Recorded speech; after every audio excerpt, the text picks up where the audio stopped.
നിർണായകമായ 5-ാം ടെസ്റ്റ് നാളെ ഓവലിൽ ആരംഭിക്കാൻ പോവുകയാണ്. ഇന്ത്യനെ സംബന്ധിച്ച് വളരെ ഒരു ഗുഡ് ന്യൂസാണ് ഇപ്പോൾ പുറത്തു വന്നിരിക്കുന്നത്. ബെൻ സ്റ്റോക്സ് റൂൾഡ് ഔട്ട് ആയിരിക്കുകയാണ്. ബെൻ സ്റ്റോക്സ് മാത്രമല്ല 4 ചേഞ്ചസാണ് ഇംഗ്ലണ്ട് വരുത്തിയിരിക്കുന്നത്. ഇംഗ്ലണ്ട് അങ്ങനെയാണല്ലോ, തലേ ദിവസമേ ടീം പ്രഖ്യാപിക്കും.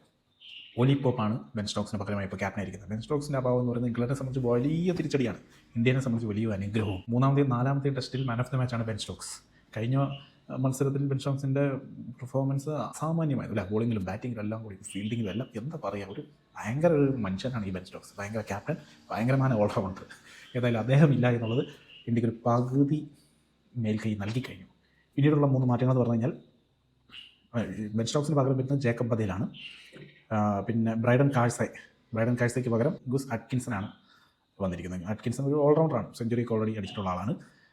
ജോഫ്ര ആർച്ചറും ഇല്ല.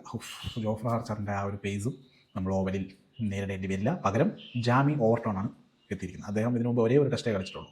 ഒരു തിരിച്ചുവരവ് എന്ന് പറയാം, തിരിച്ചുവരവ് പറയാനായിട്ട് ഇതിനു മുമ്പ് ഒരു ടെസ്റ്റേ കളിച്ചിട്ടുള്ളൂ. പക്ഷേ പിന്നെ സ്പിന്നർ ലിയാം ഡോസിന് പകരം ജോഷ് ടങ്കിനെയാണ് അവർ ഇറക്കുന്നത്. അപ്പോൾ ഫലത്തിൽ അവർക്ക് സ്പിന്നർ ഇല്ല. അപ്പോൾ ഓവല് ഇവർ ഒളിപ്പിച്ച് വെച്ചിരിക്കുന്ന ഓവൽ പിച്ച് സ്പിൻ പിച്ച് അല്ല, അതാണ് മനസ്സിലാക്കേണ്ടത്.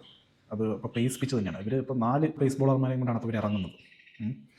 ഇപ്പോൾ ഇന്ത്യയെ സംബന്ധിച്ച് ഇപ്പം ഒരു തിരിച്ചടി അല്ലെങ്കിൽ ഒരു ആശങ്ക എന്ന് പറയുന്നത് ജസ്പ്രീത് ബുംറ ഉണ്ടാവില്ല എന്നാണ് പറയുന്നത്. പക്ഷേ അതൊരു കൺഫർമേഷൻ വന്നിട്ടില്ല. നാളത്തേക്ക് അത് ഒരു സസ്പെൻസ് പോലെ വെച്ചേക്കുവാണ്. അഥവാ ജസ്പ്രീത് ബുംറ കളിക്കുന്നില്ലെങ്കിൽ പകരം ഹർഷദീപ് സിംഗ് ആയിരിക്കും ഇറങ്ങുക. അൻഷുൽ കമ്പോജിന് പകരം ആകാശ് ദീപ് ഇറങ്ങും എന്നും പറയുന്നു. ഷാർദുൽ ഠാക്കൂറിന് പകരം എന്താക്കും എന്നറിയില്ല. എന്തെങ്കിലും ആക്കണേ.